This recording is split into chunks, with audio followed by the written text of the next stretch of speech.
Capítulo 11. Zhou del Oeste derrota a Shang. La historia es como una obra de teatro. Uno termina y otro sube al escenario.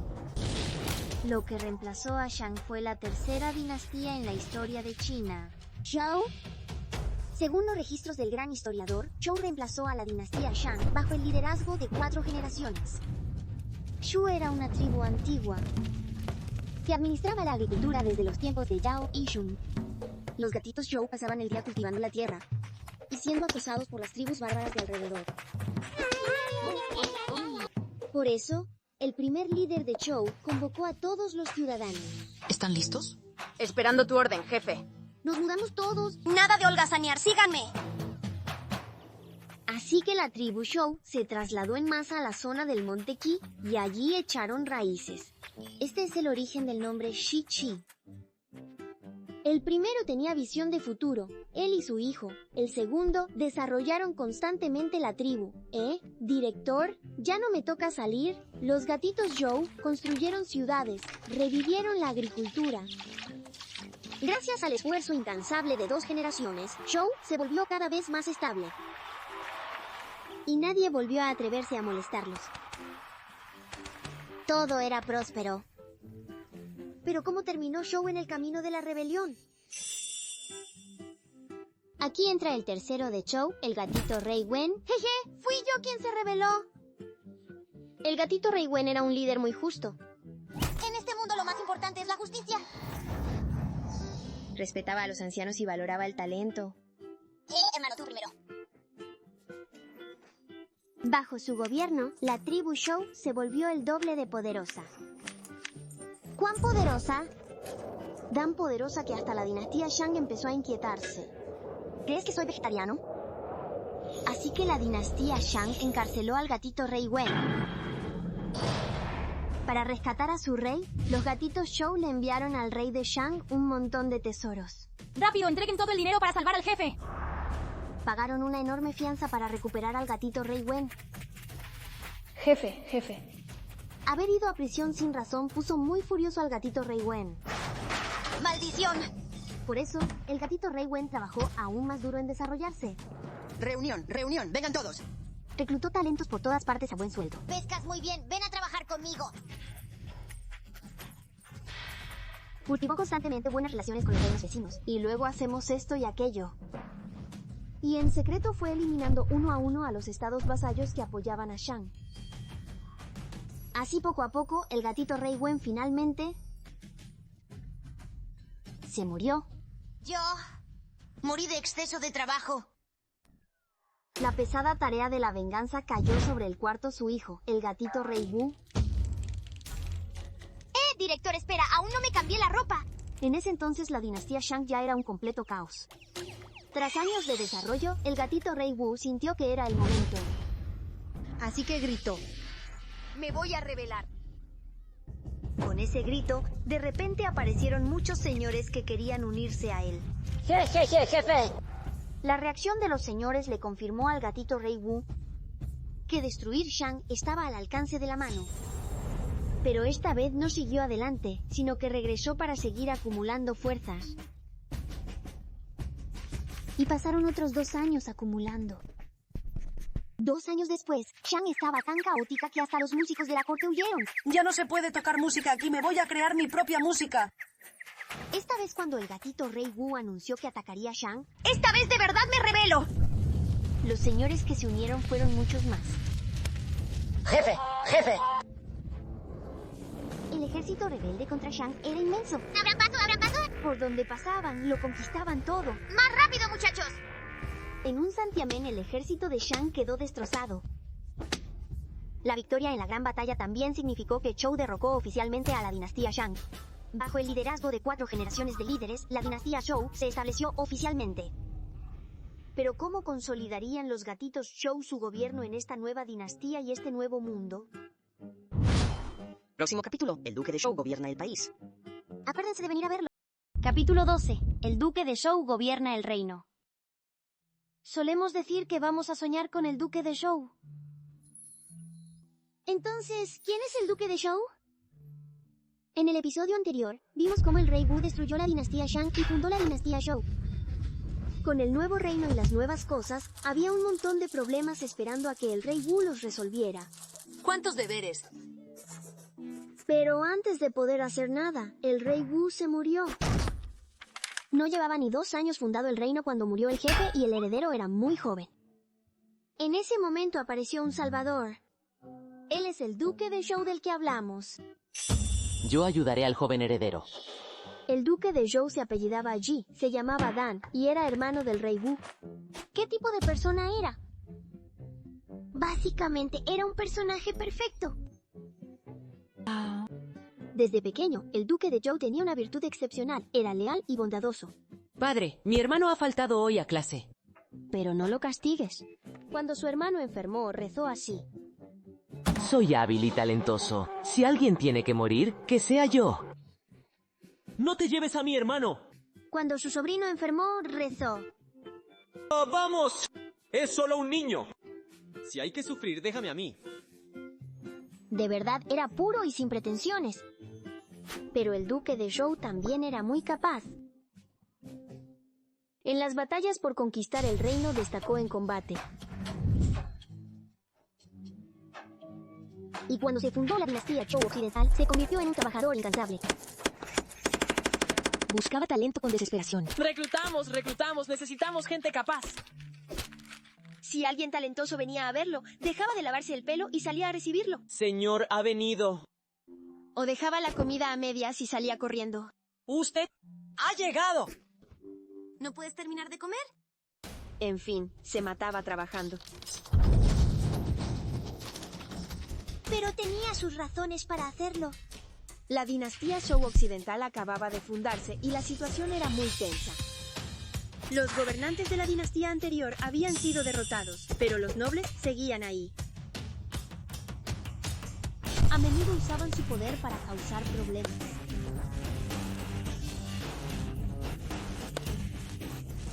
Esto hizo que el duque de Zhou se diera cuenta de algo. No es sencillo. Las batallas se podían ganar, pero ¿cómo eliminar de raíz estos conflictos? Astutamente hizo 2 cosas. Primero, trasladó a los nobles de la dinastía anterior. Luego puso a nobles Zhou a gobernarlos, debilitando su poder local. Obedeceremos. Segundo, al quitarles sus tierras, había que darles algo. Así que los nobles anteriores podían llevarse a sus esclavos al irse.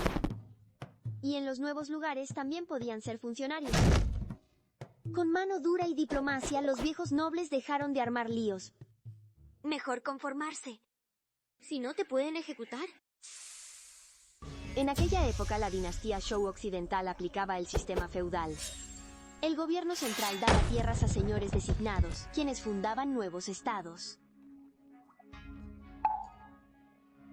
Así se formó un sistema donde el rey Zhou gobernaba a los señores y estos a sus territorios. El duque de Zhou hizo que los nuevos nobles se llevaran a los viejos, evitando por un lado que los antiguos nobles causaran problemas. Tranquilos. Y por otro, logró que más gente expandiera las fronteras.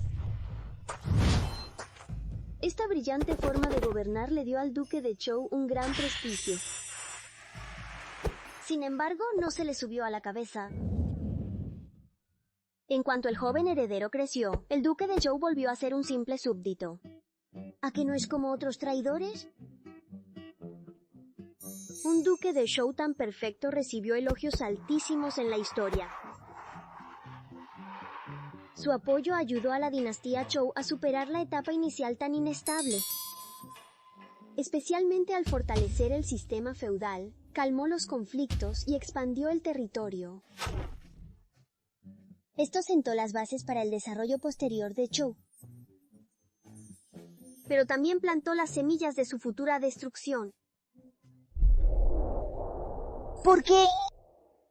En el próximo episodio, Zhou Occidental y Zhou Oriental, no olvides verlo. Capítulo 13. Zhou Occidental, Zhou Oriental. Al inicio de la dinastía Zhou, para consolidar su poder, implantaron el sistema feudal.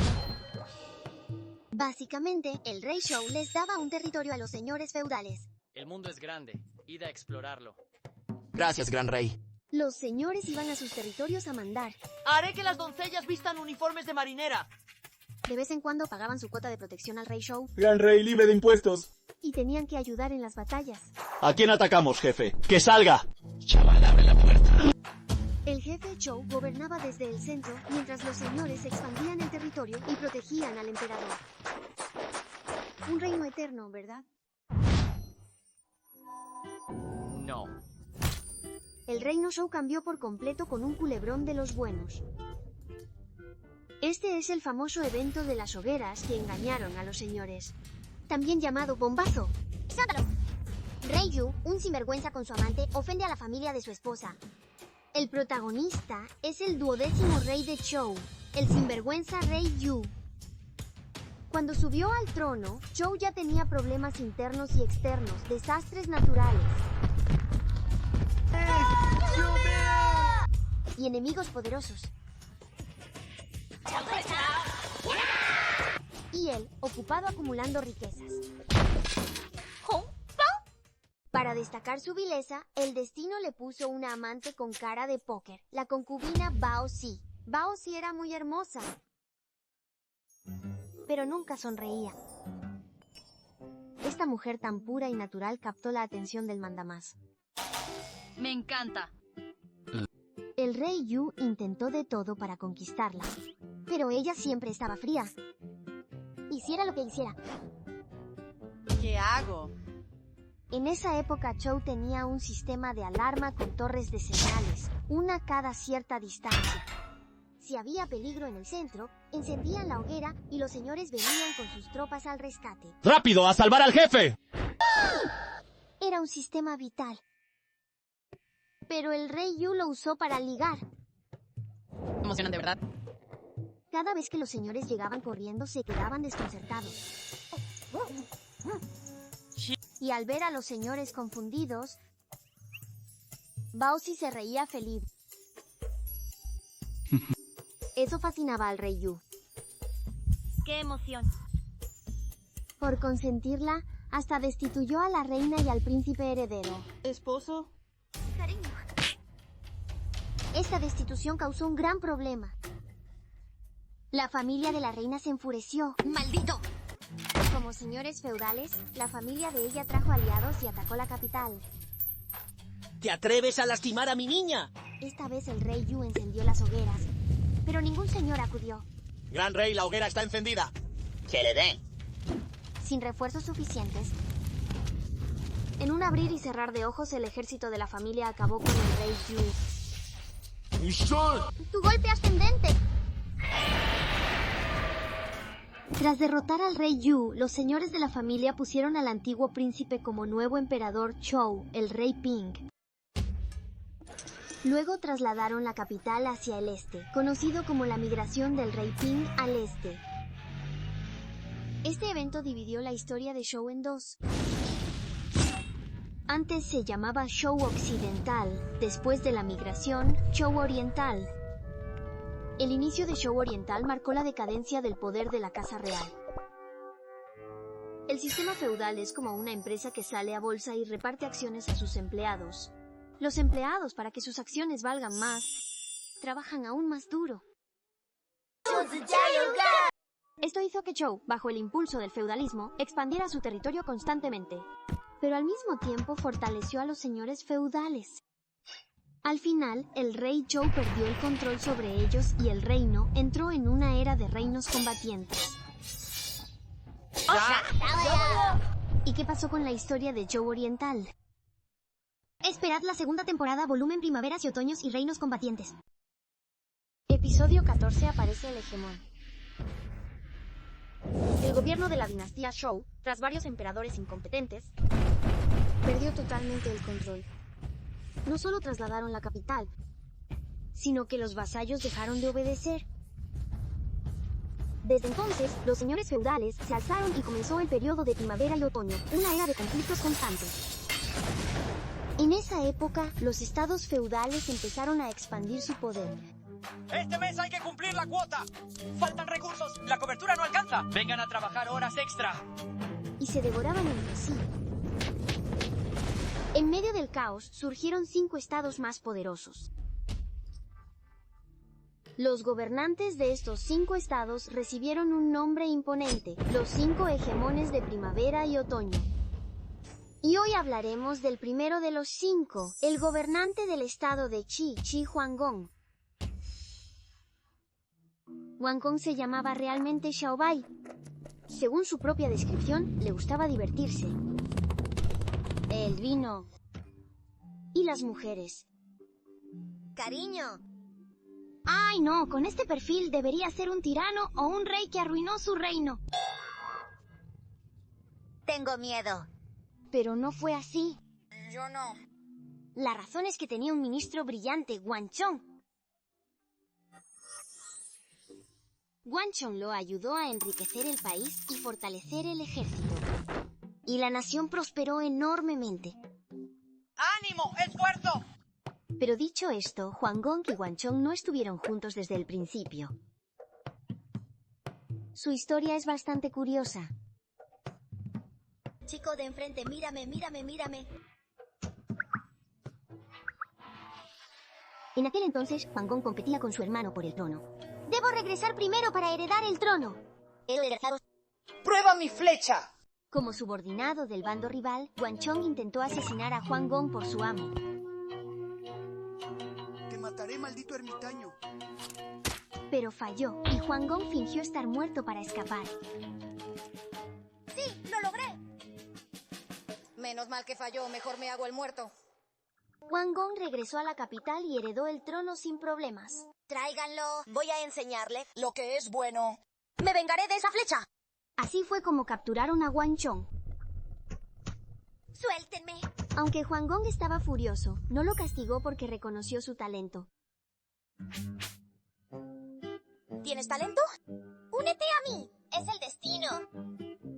Desde entonces, Guanchong se convirtió en el ministro de Huanggong. Me gustas porque eres auténtico. Está bien. Tras la llegada de Guanchong, estableció una política nacional crucial para Huanggong. Te haré un plan. Era respetar al rey y rechazar a los bárbaros. En pocas palabras, convertir a Huanggong en el mayor admirador de Zhou. Por ejemplo, apoyar firmemente al emperador Zhou y animarlo cada día. ¡Zhou es el mejor! ¡Zhou es incomparable! Por ejemplo, eliminar a quien se rebele contra el emperador. ¡Atrévete tú! ¿Saben cuánto se esfuerza Zhou? Esta forma de apoyo fanático ¡Te amo, te amo! alegró mucho al emperador Zhou. Te doy mi aprobación oficial. Con el respaldo oficial, Huanggong tenía legitimidad para actuar. Por ejemplo, si tribus extranjeras atacaban a otros señores feudales, él iba con su ejército y les daba una paliza. Por ejemplo, si un señor grande abusaba de uno pequeño, también iba y le daba una paliza. Tras construir esta imagen de hermano protector, ¡Te queremos! Huanggong se convirtió gradualmente en el líder de los señores feudales. ¡Jefe! ¡Jefe! Cada vez que hacía una reunión, todos los señores asistían. Incluso el emperador Zhou enviaba representantes con sus símbolos de autoridad. Esto no solo significaba que los señores lo reconocían como líder, sino que incluso el emperador Zhou admitía, eres poderoso, tú mandas. Esto hizo que Huanggong se volviera un poco arrogante. E incluso pensó en recibir de pie los símbolos del emperador. Sin embargo, por suerte Guanchong estaba presente. ¿Lo olvidaste? Huanggong aceptó los símbolos con humildad. Esto aparentemente mantenía la dignidad del emperador Zhou como soberano. ¡Viva! ¡Viva! Pero en realidad solo evitaba romper esa apariencia. ¡Larga vida! No me atrevo, no me atrevo. Mientras conseguía que el emperador Zhou reconociera su posición como líder de los señores feudales. Qi Huanggong repelió a las tribus extranjeras, unió a los señores feudales y respetó al rey Zhou, llevando su prestigio a la cima y consolidando su posición como el primer hegemón de primavera y otoño. Su estrategia de respetar al rey y rechazar a los bárbaros no solo mantuvo la estabilidad del sistema feudal, sino que convirtió al hegemón en el nuevo centro de poder. Cuando el rey Shou perdió autoridad, unió a los señores feudales y mantuvo un nuevo orden social. Sin embargo, esto también significaba que quien tuviera más poder podía convertirse en el nuevo hegemón. Entonces, en el caos de primavera y otoño, ¿quién será el próximo hegemón? En el próximo episodio, el que triunfa tarde. Capítulo 15. Éxito tardío. Durante el periodo de primavera y otoño hubo 5 señores supremos que dominaron toda China. En su época, todos comandaban a los nobles y eran temidos por todos. Pero entre estos 5 señores hubo uno cuya historia fue bastante dura.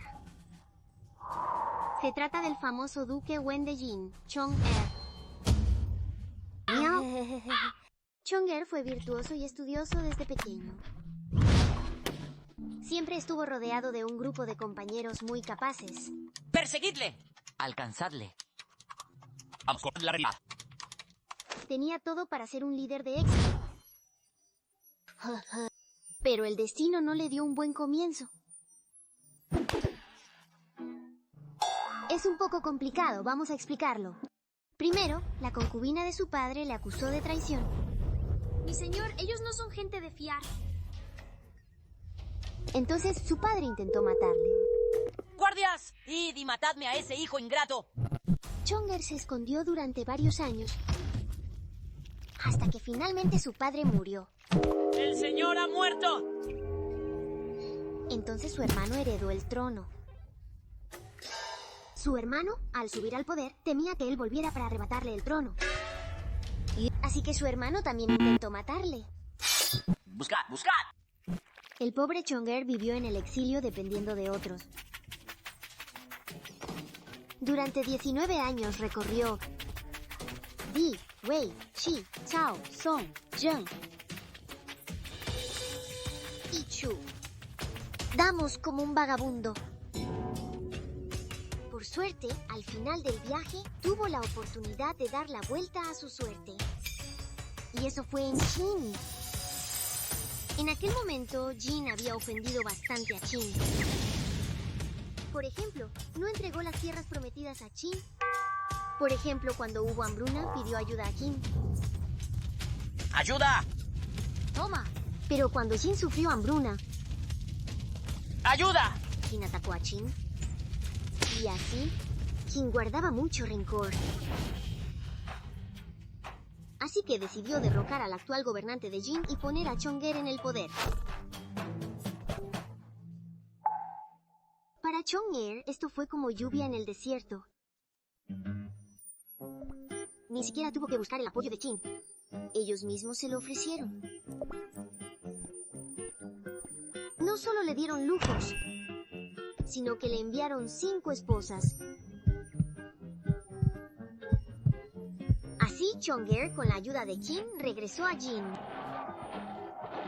¡Volveré! Se convirtió en el 22º gobernante de Jin, el duque Wen de Jin. Y ese año, Chong-er ya tenía 62 años. Un jengibre añejo.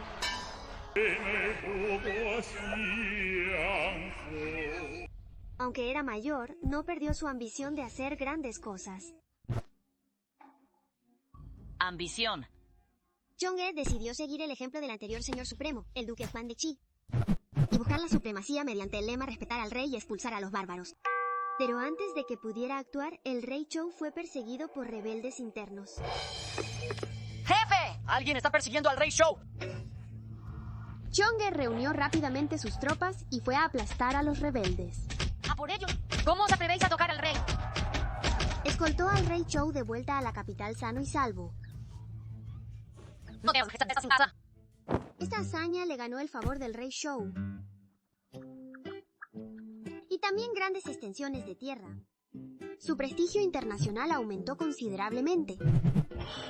Con el favor oficial y más territorio, ¿qué faltaba para la supremacía? En aquel momento, el anterior señor supremo ya no estaba. El rival más fuerte de Jin para la supremacía era Chu, al sur. Chu, tras anexionar muchos estados pequeños, avanzaba con fuerza. invadiendo poco a poco la región central. Muchachos, adelante. Voy a tomar el té con el Rey Shou. Shu era realmente poderoso. Pero Chang'e no se intimidó. Reunid a todos los hombres. Los dos ejércitos se enfrentaron en un lugar llamado Chengpu. Al final Chu fue derrotado. Chang'e no solo eliminó el obstáculo para la supremacía, sino que protegió la paz de la región central, Derrotamos al monstruo. completando la misión de expulsar a los bárbaros. ¡Te amamos! Con estas dos misiones cumplidas, Chang'e llegó al nivel máximo y se convirtió en el Señor Supremo. Tras reunir a los nobles, consolidó su posición como nuevo Señor Supremo. ¡El nuevo Señor Supremo! La historia de Chang'e fue de muchos altibajos. Tuvo un destino difícil, pero también una voluntad férrea y un gran olfato político. Al final, tras pasar por el fuego, forjó una vida de éxito tardío. Durante más de 200 años de caos en primavera y otoño, la historia siguió avanzando. Entonces, ¿quién será el siguiente Señor Supremo? Próximo capítulo, un trueno sorprendente. Capítulo 16. Un grito que estremece al mundo. El reino de Chu se dice que sus ancestros descienden del emperador amarillo. Tras la repartición de feudos al inicio de la dinastía Zhou occidental, se formó el reino de Chu en el sur. Aunque Chu era grande y próspero, Por estar en las tierras del sur, siempre fue despreciado por los reinos del norte. bárbaros apestosos, ¡Idiotas! ¡Primitivos! Esta situación cambió hasta que apareció un jefe supremo. Él es el famosísimo Rey Chuang de Chu, uno de los 5 hegemones de primavera y otoño. La vida del Rey Xuan fue de lo más espectacular. ¿Cómo describirla? Empecemos desde cuando subió al trono. Cuando el rey de Chu asumió el poder, era un jovencito de menos de 20 años. Sí, un jovencito. Y en ese momento el reino de Chu atravesaba tiempos inestables. En resumen, internamente había luchas de poder entre los ministros. Estás muerto. El muerto eres tú. Y externamente había enemigos acosando. ¡Ríndete! El rey Xuan, como gobernante, la estaba pasando fatal. ¿Qué hacer? El Rey Xuan se puso a vivir la vida loca. No escuchaste mal, se volvió un vago. Y dio una orden. Al que venga a aconsejarme, que lo decapiten. Esto dejó a los ministros desconcertados. ¡Este va a hundir el reino! En ese momento, un ministro leal no aguantó más y fue a darle una indirecta al rey Xuan. Majestad, tengo algo que decir. El ministro leal dijo: Hay un pájaro enorme que lleva 3 años sin volar ni cantar. ¿Su majestad sabe qué pájaro es? El rey Xuan sonrió ligeramente y dijo: 3 años sin volar, volará hasta el cielo. 3 años sin cantar, su canto estremecerá al mundo. Nada de vago, ¿verdad? Resulta que el rey Xuan solo aparentaba ser un vago, pero en secreto observaba quiénes eran leales y quiénes traidores. Cuando llegó el momento, el rey Xuan ejecutó rápidamente a los corruptos. Soy culpable. Y reorganizó la corte. De aquí viene la expresión un grito que estremece al mundo. Con esta jugada maestra del rey Xuan, el reino de Chu despegó como loco. Esto le devolvió la confianza al rey Xuan. Bien hecho. Y ya que los asuntos internos estaban resueltos, era hora de ocuparse de las amenazas externas. Justo en ese momento, las tribus bárbaras vecinas, Aprovechando la hambruna en Chu, vinieron a buscar bronca. Vamos a sacar provecho. Viendo a estos aprovechados, el rey Xuan decidió salir a darles una lección. tropas, vamos a aplastarlos. Resultado, no solo derrotó a los bárbaros. Vamos por engreído. También arrasó con varios reinos pequeños de paso. Estos logros hicieron que el ejército de Chu bajo el mando del rey Xuan fuera imparable. Incluso se pasearon por la puerta del hijo del cielo Chou. ¡Abran, traigo agua embotellada! La casa de Zhou, aunque decaída, seguía siendo nominalmente el jefe, ¿no? Pero al rey Xuan de ese momento le importaba un bledo. Fue directamente a preguntar, ¿cuánto pesan tus calderos? Eso era una amenaza en toda regla. Por suerte, el rey Zhou lo convenció con razón y emoción. Viejo Chu, gobernar el mundo requiere virtud. Nuestra dinastía Zhou todavía no ha terminado. Dame una oportunidad. Entonces el rey Xuan se retiró.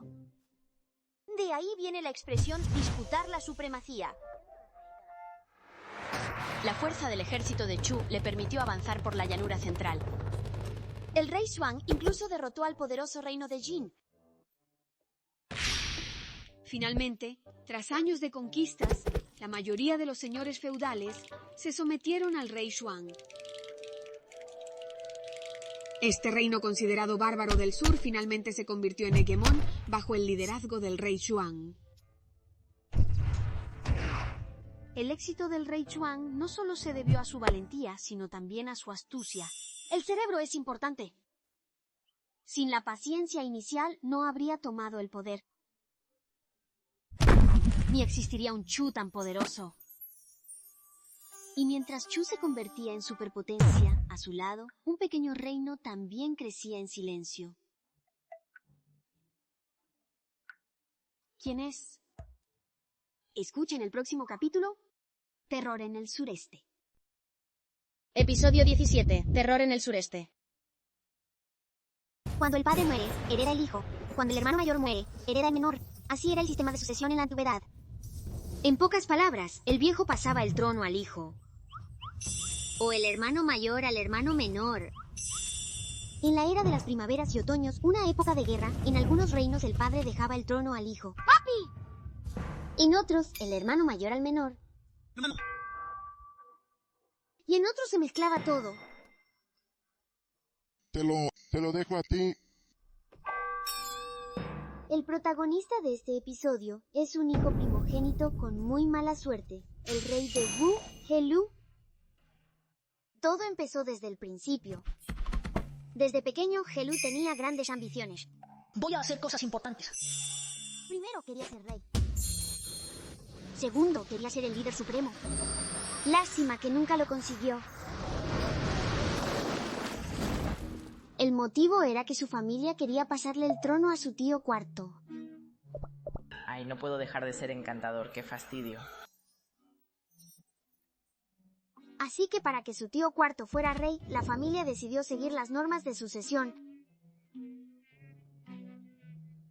Este tipo tan encantador. Sí. No hay más remedio. ¿Qué se le va a hacer? Entonces su abuelo se lo pasó a su padre. Su padre se lo pasó a su tío segundo. Su tío segundo se lo pasó a su tío tercero. Y cuando le tocaba a su tío cuarto, se largó. Va, yo tengo mis propios sueños. No pienso heredar semejante fortuna. Sin otra opción, su tío tercero tuvo que pasárselo a su propio hijo. Te lo dejo. En fin, nunca le tocó a Helu. No estoy llorando. Sin embargo, Helu no se rindió. Empezó a reclutar sabios en secreto, preparándose para dar un golpe maestro. Por aquel entonces, el vecino reino de Chu llevaba mucho tiempo siendo el más fuerte. Así que Wu, su rival, mandaba a Helu constantemente a luchar contra Chu. ¡A por ellos! Hubo una pelea en la frontera por recoger hojas de morera. ¿Quieres morir? Tú eres... ¡A atacar, Chu! ¡A por ellos! ¿Hundieron un barco de Chu y no se atreven a volver? ¡Idiota! Inútil. Seguía atacando, hasta recuperar el barco. ¡A por ellos! Wu pasaba el día comiendo, durmiendo y atacando Chu. ¿Qué más puedo decir? Por su parte, Helu estaba harto. Atacaba a Chu todos los días, pero él no era el rey. ¡Qué rabia! Esto... Puede que hasta el cielo pensara que la historia era muy aburrida. Así que de repente, un día, el rey de Chu se murió. ¡Qué injusta es mi muerte! Para Wu fue una gran oportunidad. Reunieron las tropas rápidamente y fueron a atacar Chu. ¡Vamos a por ellos! Y acabaron atrapados. No has oído mal. El ejército de Wu fue a atacar Chu y quedó rodeado sin poder volver. Sigue siendo chulo. Pero esto le dio una oportunidad a Hellu. Aprovechando que el reino estaba desprotegido, derrocó al rey de Wu. ¡Fuera! Y subió al trono. ¡Papá, lo logré! Ya como rey, Hellu trabajó aún más duro, compartiendo las penas y alegrías del pueblo. Comía lo más sencillo. Vivía en lo más humilde. Hasta en las epidemias iba personalmente a inspeccionar. Con el tiempo, Wu se unió como un solo corazón y se hizo más fuerte. Todo este esfuerzo tenía un objetivo: atacar Chu. A por ellos. Y así, durante los 10 años tras la llegada de Hellu al poder, Chu fue casi siempre derrotado. ¿Me dejas en paz? Hasta su capital estuvo a punto de caer. ¡Toma! El antiguo líder perdió toda su gloria. Y Hellu se hizo famoso aterrorizando el sureste. Sustituyó a Chu como el nuevo líder supremo. Hasta que le dispararon una flecha en el dedo del pie. Y murió. Fuera de combate. El camino de Hellu al poder fue muy difícil. Con su esfuerzo, Wu derrotó a Chu. Lástima que no duró mucho como líder. Entonces, ¿quién disparó esa flecha? Próximo episodio: la rivalidad entre Wu y Yue. Episodio 18: la rivalidad entre Wu y Yue. En el episodio anterior, justo cuando el rey Hellu de Wu estaba en la cima de su poder, una flecha lo mató. ¿Quién disparó esa flecha? Fue el rey vecino, Goujian de Yue. Hablando de la enemistad entre Wu y Yue, es muy antigua. Para empezar, cuando Hellu era rey de Wu, tenía conflictos constantes con Yue. Luego, el viejo rey de Yue murió. Hellu de Wu aprovechó la oportunidad para lanzar un gran ataque contra Yue. El nuevo rey de Yue era Goujian. No te preocupes, padre. Aquí estoy yo. Buen hijo. Apenas murió su padre, el enemigo vino a buscar pelea. Goujian tuvo que asumir el mando en esta crisis y enfrentarse a Hellu. La flecha que mató a Hellu vino de ahí. Ahora sí, ambos reyes muertos, los dos países se volvieron aún más enemigos irreconciliables. ¿Qué miras? ¡Te miro a ti! A ver, pégame. La venganza familiar se convirtió en odio nacional. En Yue estaba el emergente rey Goujian. Cuando me vuelvo loco me corto a mí mismo. En Wu estaba el nuevo líder, el rey Fuchai. Recuerda vengarme.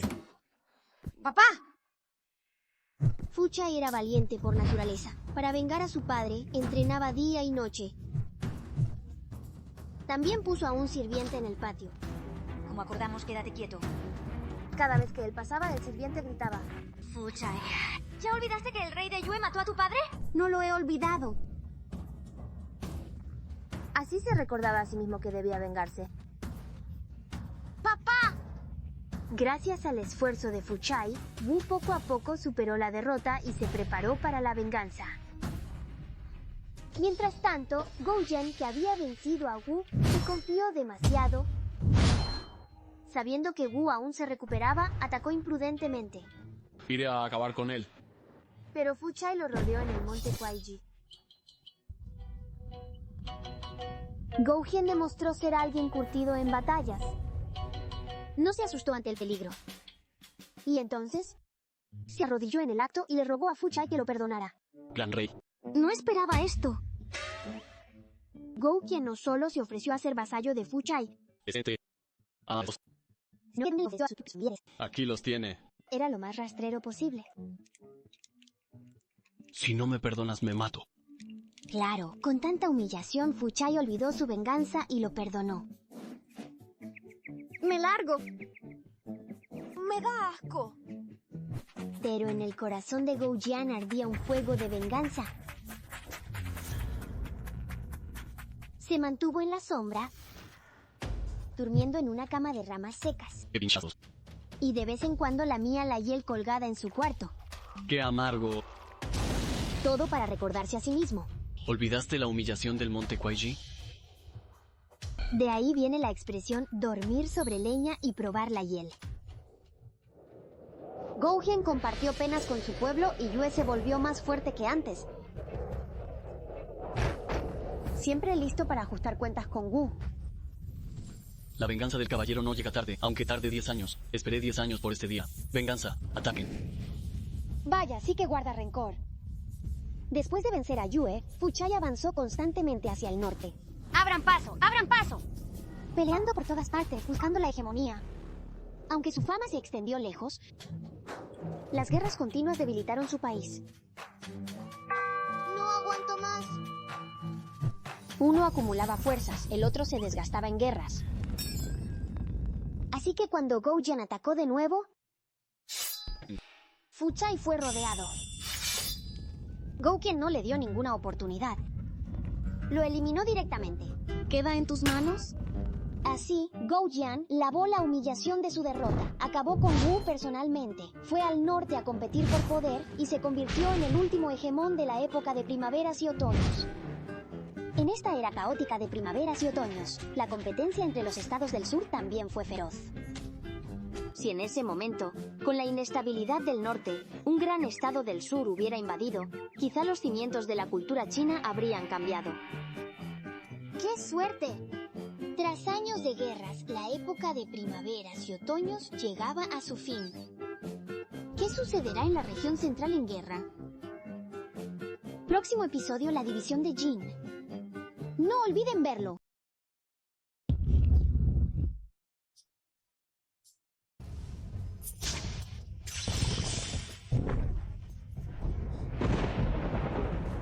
Los señores no paraban de pelearse.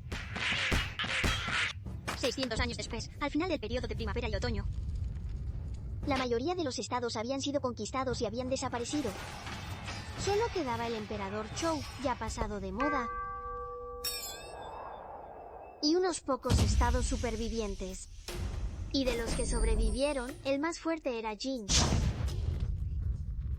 Jin no solo tenía un territorio inmenso, sino también un ejército poderoso. Pero tenía un gran problema.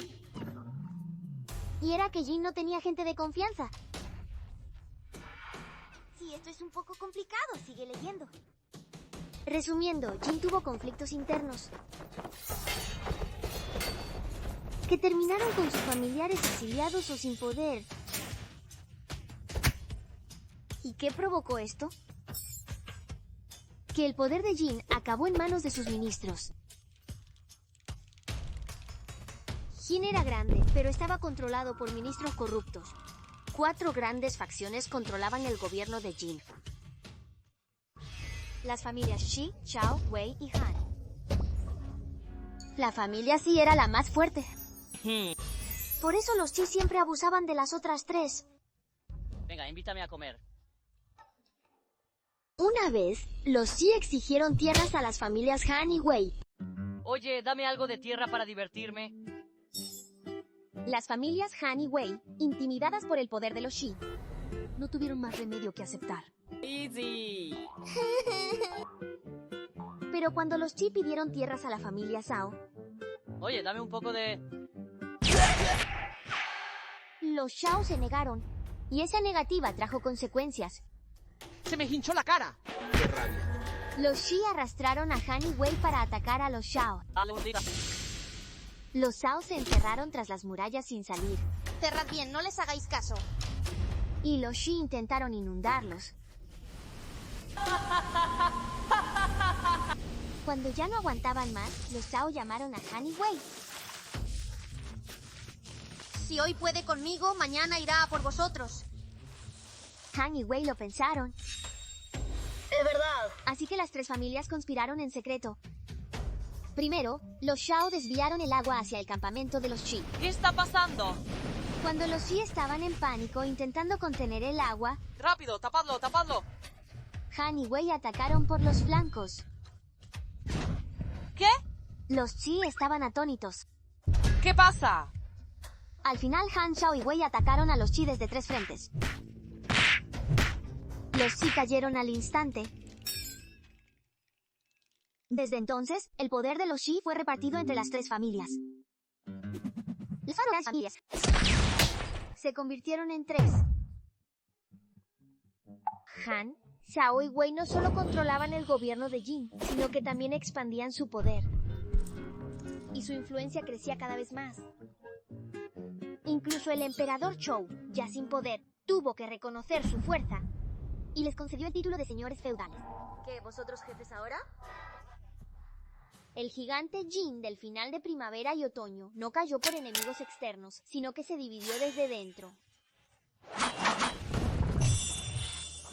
Y se convirtió en 3 nuevos estados poderosos.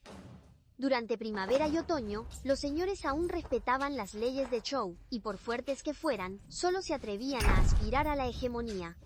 Te respeto, ¿entiendes? Entiendo.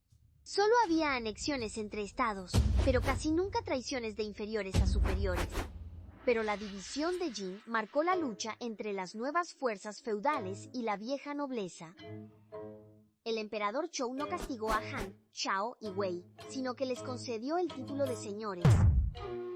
Esto marcó el colapso total de las reglas entre señor y vasallo. ¿Crees que yo quería? Resumiendo, si tenías cerebro y poder, podías luchar por la supremacía. ¡Llámame papá! Los 800 estados feudales del inicio de Zhou casi habían desaparecido. Y de los pocos que quedaban, 7 grandes potencias coexistían. La tierra china entraba en una época aún más caótica. Entonces, ¿hacia dónde girará la rueda de la historia? Próximo capítulo, las reformas de Shang Yang. No os lo perdáis. Capítulo 20, las reformas de Shang Yang. Shen era un país de la frontera. Sus antepasados hicieron fortuna criando caballos. Luego, por proteger al rey... ¡Rápido! ¡Protejan al jefe Zhou y retírense! Fue nombrado señor feudal. Pero bueno, al ser de criadores de caballos, ese origen siempre fue despreciado por los estados de la llanura central. ¿Qué? ¿Un criador de caballos? ¿Cómo entró? ¡Qué peste! ¿Criar caballos te molesta? Así que para los reyes de Qin, crecer y entrar en la alta sociedad de la llanura central era el objetivo máximo. Pero, ¿cómo hacerlo? Este dilema se resolvió con la llegada de un gato, Shang Yang. Jeje. Yang trabajaba en el estado de Wei. Un viejo ministro de Wei lo recomendó al rey. Es muy listo. Si vas a usarlo, entrégale todo el país.